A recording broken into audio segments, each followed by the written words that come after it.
Northern California's Clayton fire destroys more than 175 buildings. Chars 4,000 acres, forces thousands to evacuate. Araging wildfire that has destroyed more than 175 buildings in Northern California swelled to 4,000 acres on Monday, forcing residents to flee their lake community as homes and businesses burned to the ground.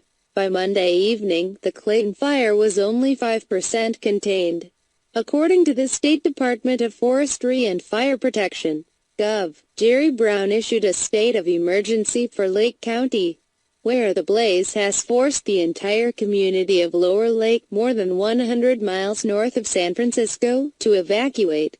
The governor's order will help expedite aid to those affected by the fire.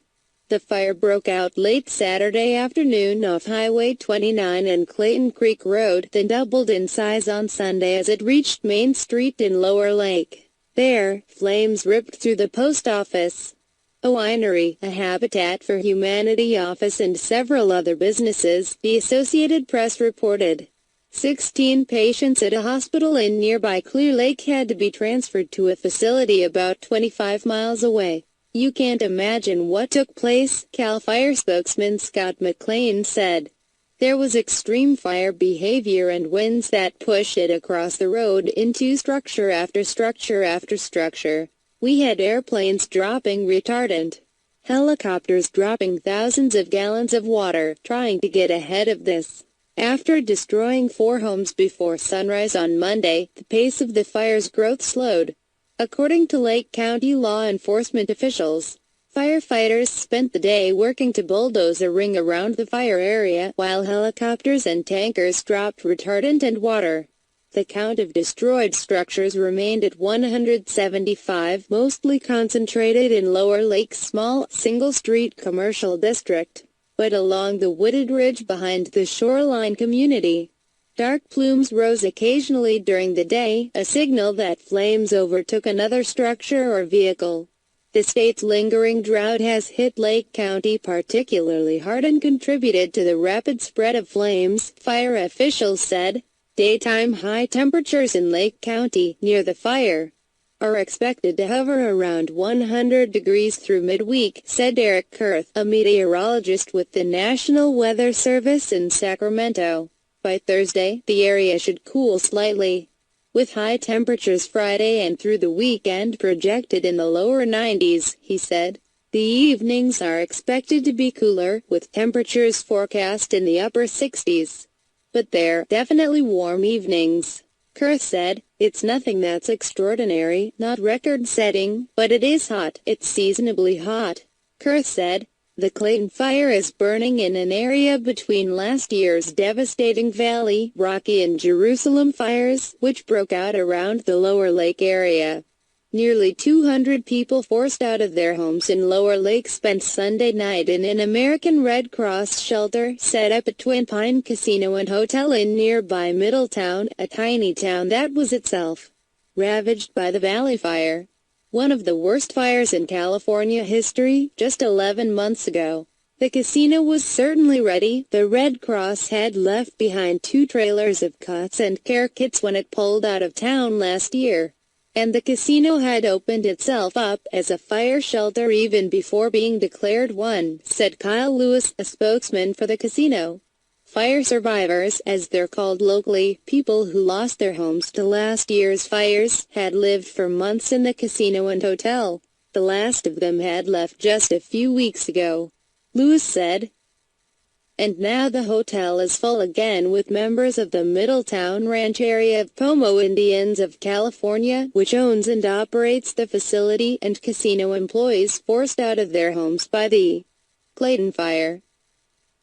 The back-to-back wildfires have changed how Lewis, 37, a relative newcomer, views life in the rolling hills of Lake County. He was forced from his home last year for a week and considers himself lucky to have just had superficial property damage. He knows many others who lost their homes. I think it has made us a very strong community that I am very proud of, he said. At Hardester's Market and Hardware, which has anchored Middletown since 1943. clerk said they had already met their first double fire survivors. A family burned out of Middletown by the Valley Fire just lost their new home in Lower Lake just up the road. A cashier at the flower stand wondered aloud, as many in the community are doing, if the Clayton fire was arson. "We've always had fires, but never this big," she said. And in the anniversary of the last three, store owner Ross Hardester said Lake County residents are devastated to be going through such loss again. "There was such a good buzz.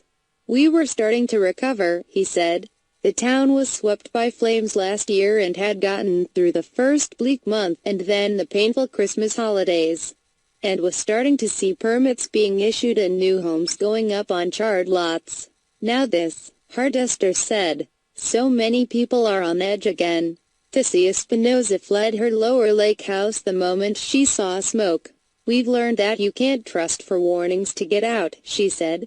Espinoza is an administrator for the senior center in Middletown, where elderly clients interrupted her every few minutes Monday for updates on what was destroyed the night before and what was still standing in Lower Lake. Her tone was light and reassuring, but on the "I am not sure" list is her own house.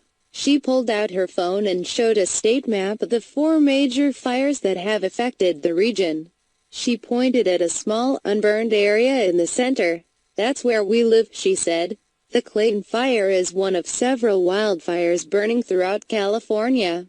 The chimney fire that broke out near Lake Nacimiento in San Luis Obispo County has burned 5,400 acres, destroyed 12 structures and is threatening 200 more, CAL FIRE said Monday.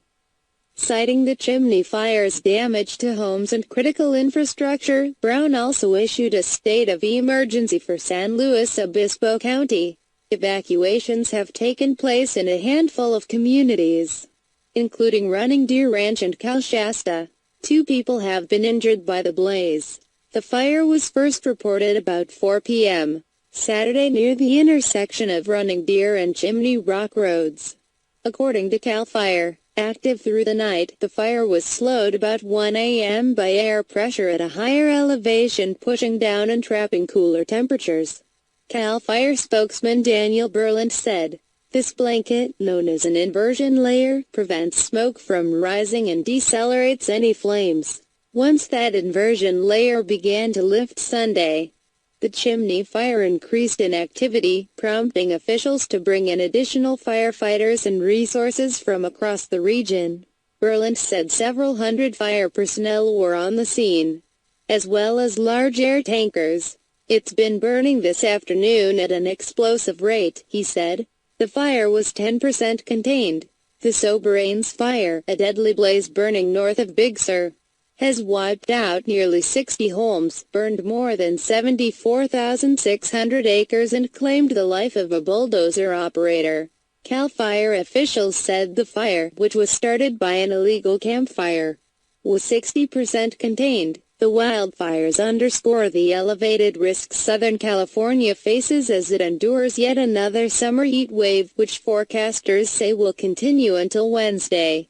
The combination of very hot, dry and windy conditions increases the potential for wildfires in the mountains of Ventura and Los Angeles counties, as well as in the foothills in Antelope Valley, said Rich Thompson, a meteorologist with the National Weather Service. Several Southland communities saw triple-digit temperatures over the weekend, including Van Nuys, Chatsworth and Palm Springs. On Sunday, temperatures hit 104 in Woodland Hills and 111 in Thermal.